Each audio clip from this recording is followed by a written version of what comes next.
I seldom call people for action. Um, I think my role is just to share the information, reach out to the public, um, to warn or spread a message about the upcoming inaction, a global inaction that we have been practicing a lot. Some people practicing action, but the majority is still inactive in this war towards facing the reality of the upcoming crises. So now, when there is a crisis in front of our eyes and outside our door, I hope that the majority realizes that, and people have more time to open their eyes on the reality and understand more um, while they are under quarantine. So this call for action is to take a look at ourselves in the mirror first before we talk to other people. It's been the reality that I have been observing how much the polarization works and how much it can be induced by the top.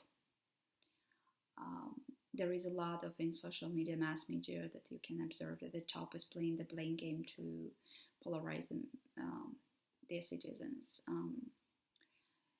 The playing game, who to blame for this crisis, who started it.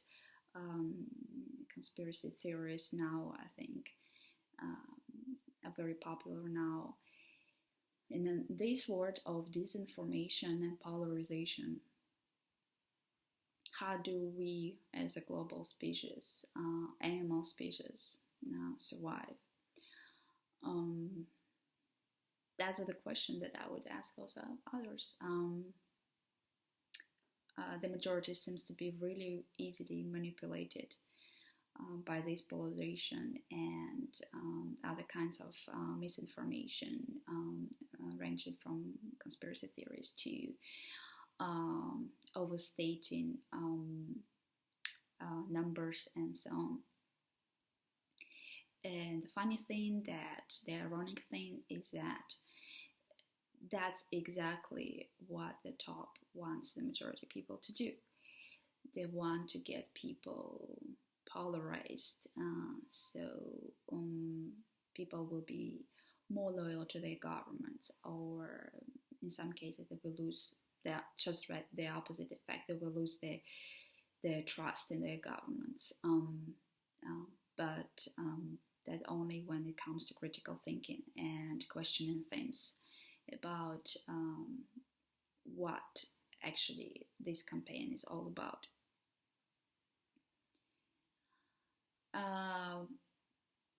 The top wants the majority to hate each other.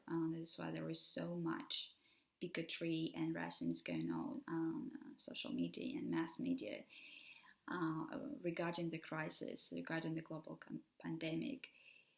That this is so it must be united the issue for the global species, for the human global species.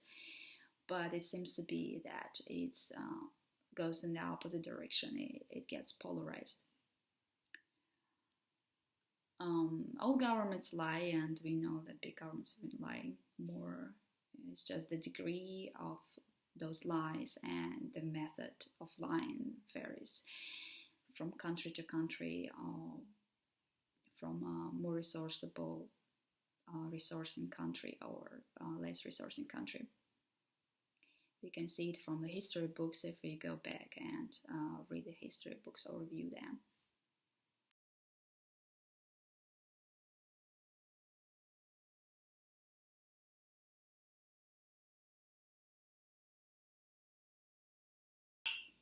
So I've been wondering, what if all this time, instead of producing more attacks against each other and blaming each other or blaming this country or that country to be responsible for um, their current crisis.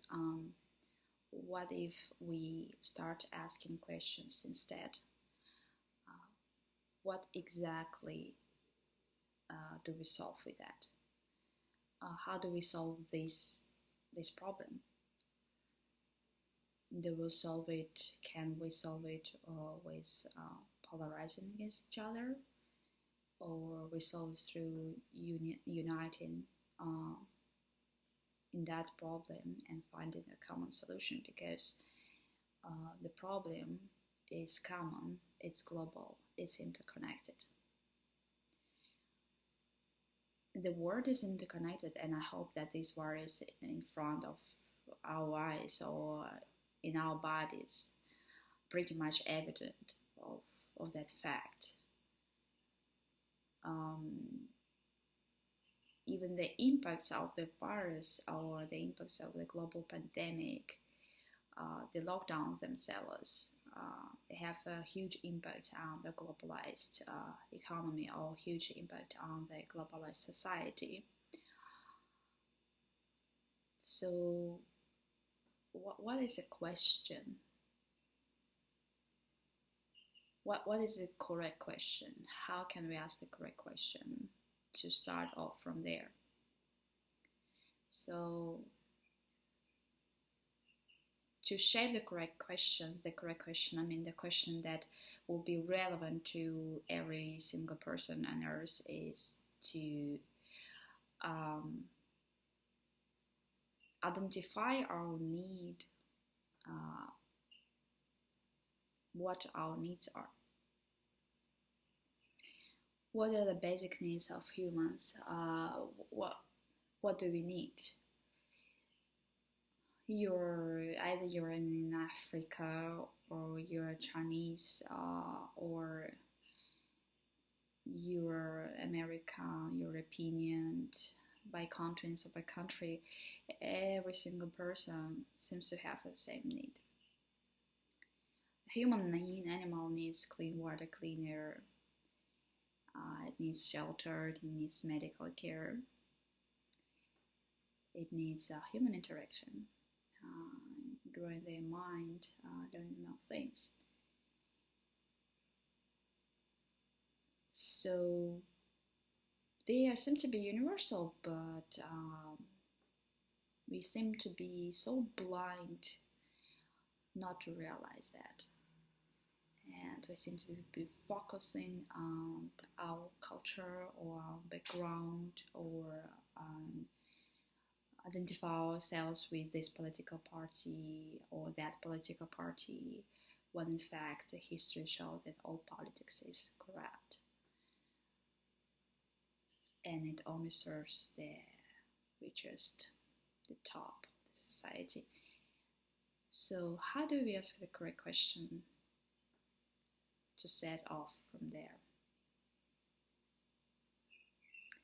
I think this is a more important issue than proving yourself right on social media somewhere and feeling good about that.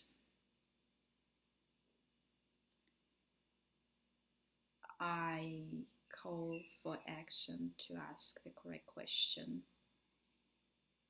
What real problem does your point solve? Or what real problem does this polarization or your identification with something, with a country, with a culture, with a political party, with other people, what does it really solve? So the call for action is again to look into the mirror before talking to someone else. That would be that.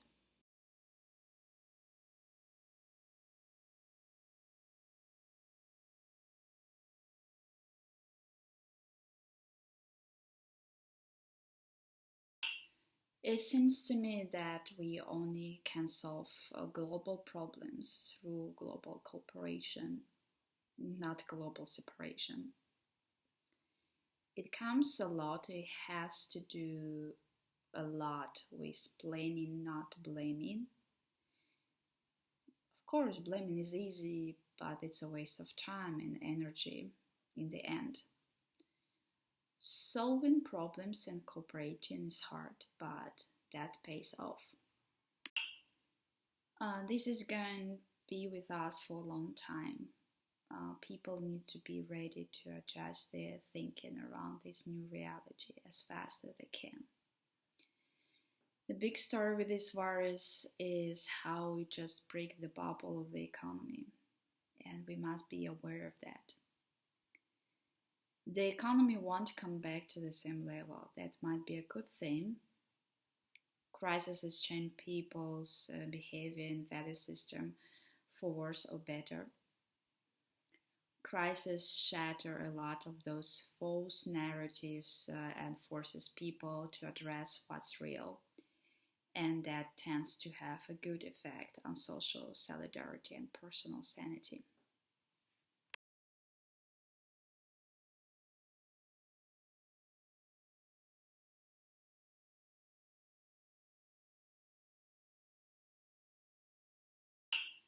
We will have outbreaks, and more often we will have to get over this fact. The choices we make on how we occupy this planet make that inevitable. The way how the majority react to this virus is very similar to the way how probably the same majority react to the ecological and climate crisis.